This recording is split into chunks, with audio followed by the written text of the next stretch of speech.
Salut, et ben écoute, ce week-end j'ai regardé les infos et j'ai été étonné de voir que pendant le confinement, certaines personnes avaient de l'imagination à revendre. Il y avait au journal télé un reportage complet sur les gens qui faisaient des films en stop motion. Et ben moi, qui dit stop motion dit Ray Harryhausen. Donc je te propose de te présenter les films sur lesquels il est intervenu en tant que maître des effets spéciaux. Donc le premier film, c'est Mighty Joe Young, qui a été réalisé par Ernest B. Schoedsack. C'est le co-réalisateur de King Kong de 1933. D'ailleurs, ce film Mighty Joe Young, c'est ni plus ni moins qu'un King Kong version familiale, avec une fin moins tragique. C'est un film qui a été réalisé en 1949. Son titre français, c'est Monsieur Joe.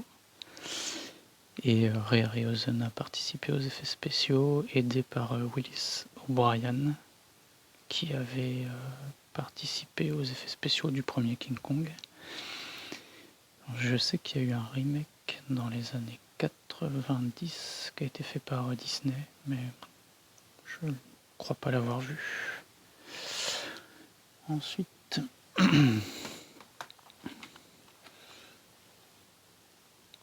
alors là c'est présenté dans un bipack, mais Ray Harryhausen n'a participé que ce film-là. L'autre, je vais donc pas en parler. Donc ce film, c'est Le monstre des temps perdus. Oui, c'est ça, je sais plus. Si, je crois que c'est ça. Donc, The Beast from 20,000 Fathoms. Fathoms, c'est une unité de profondeur. Pourquoi? Parce qu'en fait, c'est suite à une explosion après un essai nucléaire. Il y a une faille qui se crée dans les profondeurs de la Terre. Il y a une bestiole monstrueuse qui en sort et qui va détruire tout sur son passage. Bon, c'est deux thèmes assez courants dans le film de Ray Harryhausen, les monstres gigantesques et puis la destruction massive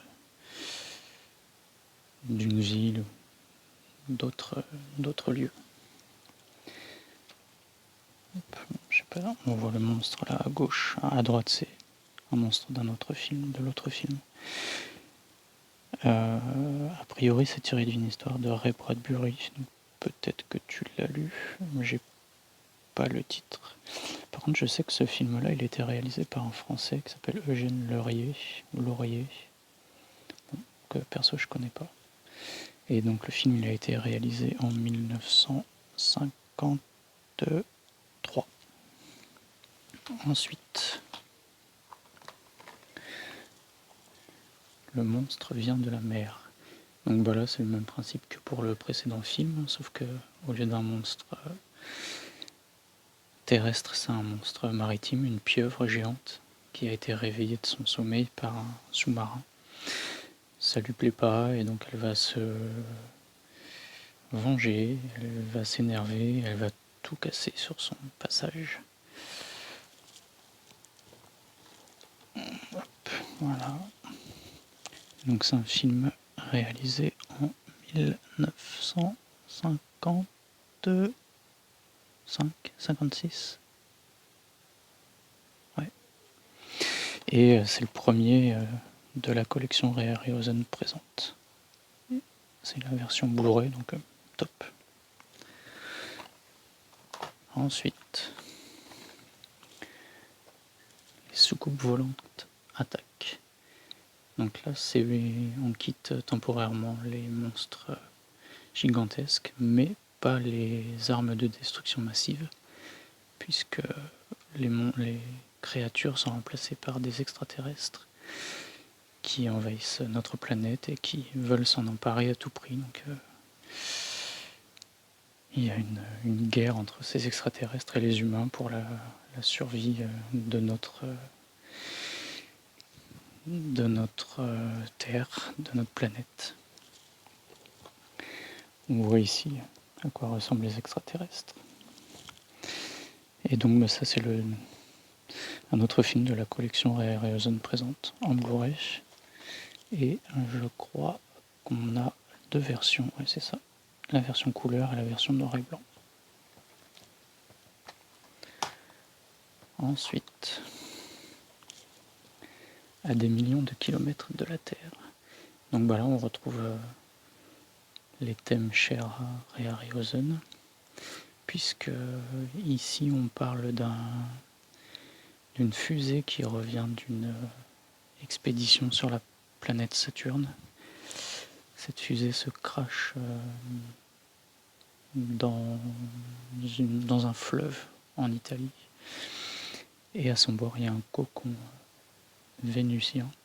Ce cocon contient une toute petite bestiole, mais qui va se mettre à grandir de façon exponentielle et qui va tout détruire, qui va détruire la ville italienne et ses habitants. Voilà, on voit la bestiole. A priori, il y a même d'autres bestioles. Alors ça, je sais pas trop d'où elles viennent. Mais bon, voilà, on voit bien les monstres dans un film que j'ai pas vu. Donc, à nouveau dans la collection Ray Harryhausen présente en Blu-ray. Ensuite, le 7e voyage de Sinbad.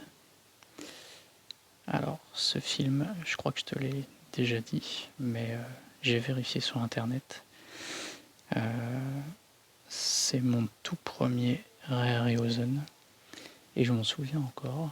J'étais chez mes grands-parents, c'était à l'approche de Noël et c'était en 1983, donc j'avais 9 ans et c'était dans l'émission La dernière séance de Eddie Mitchell.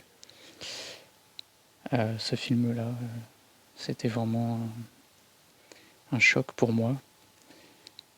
Première fois que je voyais des monstres comme ça dans un film, aussi bien animé pour l'époque. L'histoire était géniale, enfin, tout est génial dans ce film.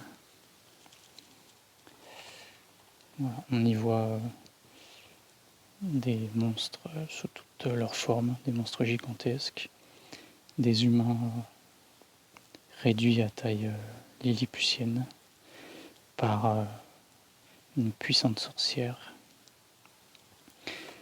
Et donc on a notre Sinbad qui va partir en expédition pour trouver un remède pour faire redonner une taille réelle à sa dulcinée. Voilà. Ensuite, les 3 mondes de Gulliver. En fait, on retrouve cette fois-ci des créatures, mais de toute petite taille. En fait, c'est un marin qui s'échoue sur l'île de Lilliput.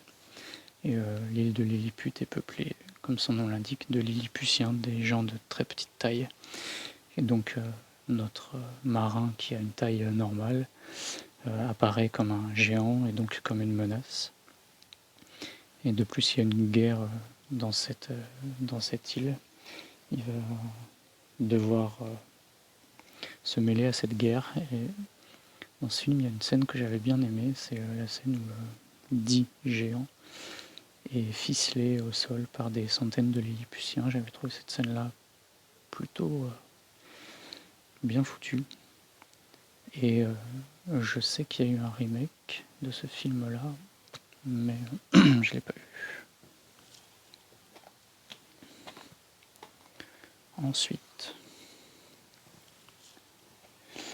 l'île mystérieuse. Alors l'île mystérieuse, c'est des naufragés qui arrivent sur une île peuplée de créatures gigantesques. Donc là on le voit sur la jaquette, un crabe géant, un oiseau géant qui ressemble à un poulet, une guêpe géante. Bon, des thèmes toujours récurrents dans les films de Ray Harryhausen. Voilà. Je crois pas l'avoir vu celui-là, donc je ne saurais pas t'en dire plus.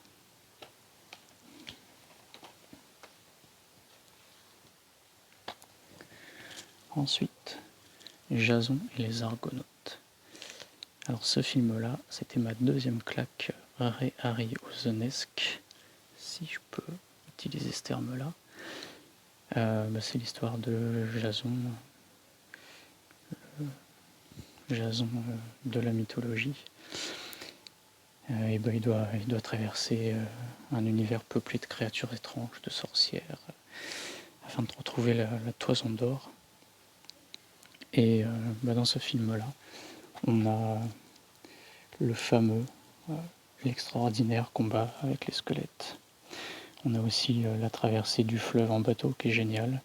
On a un combat contre Talos qui est une énorme statue de fer et de pierre. Enfin, ce film-là est absolument génial. On a l'hydre à plusieurs têtes. Enfin, tout est bien dans ce film-là. Ensuite, les premiers hommes sur la Lune. Alors celui-là, je ne l'ai pas vu du tout, donc je vais juste me fier au résumé. Ce sont des astronautes américains qui arrivent sur la Lune pensant être les premiers, sauf que ils s'aperçoivent qu'il y a déjà un drapeau planté, c'est un drapeau anglais. Et voilà, j'en sais absolument pas plus. Je pense pas qu'il y ait des monstres gigantesques comme dans les autres films de Ray Harryhausen.